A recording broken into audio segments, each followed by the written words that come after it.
Hey guys, what's up? Strike here, coming at you with a very different video today. Today I'm going to be doing a review slash discussion type video that I haven't done before about Batman v Superman, mostly about the Ultimate Edition, because if you didn't know already, there were very limited screenings of Batman v Superman's Ultimate Edition in theaters, and a lot of the bigger cities got these. I happen to be in Columbus, so that's where mine was. But yeah, I went there tonight. It was a great time. It was absolutely free for the admission for the theater. They gave out little goodies that you could get. Like, they had these basically like little like paper Batman masks or Superman hairs or Wonder Woman crowns on little sticks. They even had like the logos for like the chest that you could wear. Little selfie props, I think is what they were called, and then just little buttons, little pins that you got for, you know, just attending, which is really cool. I really like how Warner Brothers doing these types of things, and I'm really glad that I got to finally participate in this, because I was sadly not able to participate in the trailer screening last year, where they got those sick posters. Even though I do have a set of those posters, I did not get to attend the screening of the trailer. So I did get to attend this thing. I even won a free digital code there for the Ultimate Edition on, you know, on Blu-ray, or not on Blu-ray, sorry, on digital, or at least it says it's Batman v Superman. I don't know if that means I'm gonna get the digital or the Ultimate Edition, or if it's just gonna be the regular theatrical cut, but it just says Batman v Superman Dawn of Justice on it, so I'm hoping for the Ultimate Edition, because it was so much better. Now, personally, I enjoyed Batman v Superman the first 3 times I saw it in theaters. I didn't hate the movie at all. I loved it. I thought it was pretty good. And going into the movie knowing that it was, you know, not everybody was in love with it. I did read some negative reviews, but I read just as many positive reviews going into the theater. I didn't, you know, want to get my hopes too high or get my hopes too down low. But, you know, I just kind of was like, okay, I want to balance it out, see what other people are saying, and then go into the theater and say, you know what, I'm going to make my own decision from this. And going into the theater that first time, huge screen, absolutely loved it the first time. Now, the second and third times I saw it were, you know, just because I love the movie. But I did start to notice some things that I can personally understand why some people didn't agree with them or like them as much. But honestly, I didn't necessarily agree with everything that other people had to say. I agreed with some of the things. Some of the editing was a little just kind of weird, and kind of like it could have been done better, like it is in the Ultimate Edition, by the way. It could have been done a little bit better, and I think the Doomsday thing was just kind of shoehorned into the end just to get the Trinity together. Personally, I think someone like a Doomsday is something that should be done on a Justice League scale movie. I don't think, especially if you're gonna do what the end of this movie does, which I will not spoil because it's a spoiler-free thing. But they could have saved that all for the Justice League movie. They should have saved it all for the Justice League movie, stuff like that. But they didn't. They put it in this movie. I don't really think that the scenes with Doomsday are bad. I just think they're kind of shoehorned in. I think he looks bad. I don't like the way he looks. I think he should have been more jagged like he is in the comic book versions, and, like, you know, should have looked a little more like Injustice 2. And now that I think about it, they put the naked Zod body in there to make it so he wouldn't have pants like he did in the comics. But it's kind of weird that he's naked. Wasn't crazy about that. But it makes more sense, I guess, than forcing him to wear pants, clothes, or anything like that. So whatever, it's not that big of a deal. I'm not crazy about the Doomsday scene. I think someone like Metallo or Bizarro would have been more appropriate for this kind of situation. But yeah, Doomsday, it's still a good scene. The action's great. All the visuals have always been really good. But let me go into why the Ultimate Edition is just plain better in general. Yes, it's 3 hours long.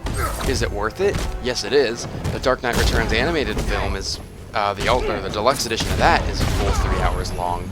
So, or at least around that time.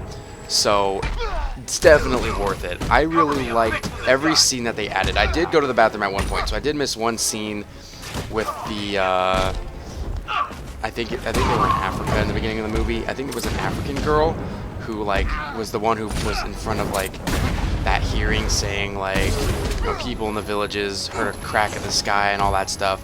There was a scene I missed with her and Holly Hunter's character, the Senator Finch. I did miss that scene. I came back during it, so I didn't really know what was going on, but I did hear a little bit of what she said. Again, I'm not going to spoil too much of this. The Ultimate Edition, there's not too much more to spoil, other than like one little thing that I can think of off the top of my head, but it's still not really that big of a deal. The rest of it, most of what's added is a lot of stuff with Lois's like mystery solving thing with the whole Lex Luthor bullet thing. That was expanded on a lot more, and it made it have some payoff. Like in the theatrical version, it wasn't really that, you know, delved deep into it. Honestly, that whole thing I didn't even care about when I first initially saw it. Like I was like, all right, Lois Lane, get out of the way. I want my action scenes and all that. But no, in this, it's very well thought out. It's definitely, you know, it pays off so much better. Like, it actually has a payoff. Especially when she finally confronts Lex Luthor. Like, a lot of the things that they added, I think the most things that they added were the Lois Lane stuff, the Lois Lane exposition, and then the stuff with Clark Kent delving into the Batman stuff.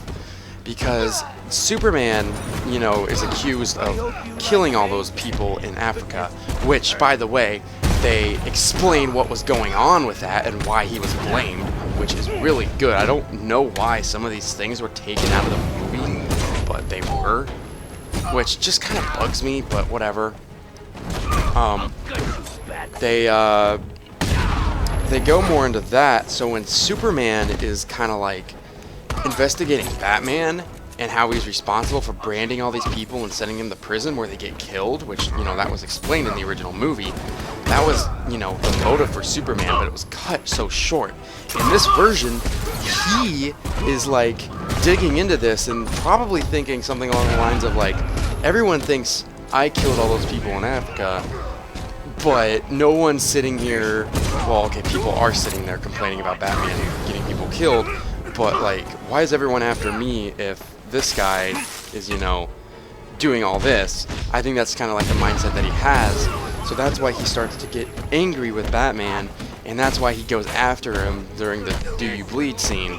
I think that made that confrontation where he jumps on the Batmobile and stuff it had such a better payoff. Like, there was more of an intensity watching it this time because it actually gives the characters the reasons why, you know, aside from Batman, who obviously had his big scene in the beginning, it gives them their reasons for, like, you know, hating the people that they hate. It gives Lois a reason to hate Lex and, you know that he's crazy as hell. And it gives Superman, you know, the idea that Batman's kind of off his bonker, which is kind of the Dark Knight Returns style Batman, even though I don't think he's killed in that. But, you know, Superman's like, this guy is getting a little crazy. And then, of course, Batman still thinks that he killed those people in Africa, probably. He knows all about all the Metropolis stuff, and it's such a better payoff in general. Like, that is the biggest thing I like about this movie. The payoff is so much better when you get to those big confrontations in the movie. Trying to think of what else to talk about. There is a little bit more with Batman. Honestly, all the stuff with Batman was fine in the original theatrical version of the movie, and a lot of people agree on that the Batman stuff is great. But probably the coolest thing, well, okay, with the Batman stuff, really what they've added to this is basically like more just shots of Batman. They show like the nightmare scene. He's just kind of walking out of a bunker, walking towards the truck. They show some of the people get off of like the transport vehicles during that scene. He's got a little extended conversation with Lex Luthor at the end. He's got, you know, another scene where he kind of stares down some thugs, and it's not a whole lot. I think there was a little chunk added to the actual Batman v Superman fight too, but it's not a whole lot with Batman. A lot of it goes towards the stuff that they kind of messed up with on the original version. Like, I understand how people thought that Superman had less of a motive than Batman. I think people are a little off their rocker when they say that he had absolutely no motivation to hate Batman, because there is stuff in the theatrical version where he's kind of like looking at it, but he doesn't go into detail very much.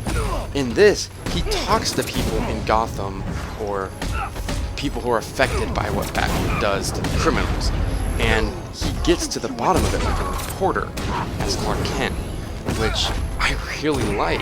It obviously works really well. So that's why this version of the movie is so much better. So I'm gonna try to keep it short, guys. But bottom line is the Batman v Superman Ultimate Edition is definitely the version that should have been released. I heard a rumor that they didn't release this version in theaters because A, it was too long, and B, it was R-rated, because they do say that there is more vulgar things in the movie in this version, and you know, I heard a big rumor that the bathtub scene with Lois Lane was supposed to get a lot more sexual, but it really didn't. All she really did is grabbed his back, and that was about it. But yeah, that's pretty much the bottom line, guys. It's better than the theatrical version. It makes more sense. It's better edited. Like, the cuts are a lot better in this. And it's just, it feels like the payoff is much better, and it's just more enjoyable. If you already enjoyed the theatrical version, you're going to absolutely love this version. If you didn't like the original release, this is probably going to do you more justice. I'm not going to say that you're going to love it instantly with this version. I'm not going to promise you that, but I'm sure some of you who didn't initially like the movie will probably at least think it's okay when you see this version. At the very least. That's at the very least. I'm sure there's going to be somebody out there who's like, oh god, I hate it. And then they're going to see it, this version. They're going to be like, oh wow, that was actually pretty good. Hopefully. That's what my hopes are. So go ahead and tell me what you thought of the Ultimate Edition of Batman v Superman in the comments below. Like, favorite, comment, and subscribe, and I'll see you guys later. Later, taters.